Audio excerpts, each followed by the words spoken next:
Assalamualaikum students, I hope you are doing well. I have a new topic today,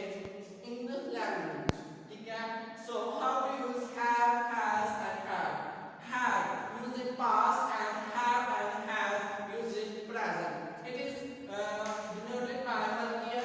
ये भी मतलब एक बता देता हूँ ये भी जो हमारा पिछला था जो हो चुका है वो पास ठीक है उसमें हम अपने मतलब को शामिल करेंगे जैसे कि I had a pen मेरे पास एक पेन हुआ करता था और जैसे कि अभी प्रेजेंट है I have a pen मेरे पास एक पेन है अभी मौजूद है मेरे पास I have a board marker जैसे कि मेरे पास एक बोर्ड मार्कर है सो हम और भी सेंटेंस लिखते हैं जैसे कि she has a book उसके पास एक किताब है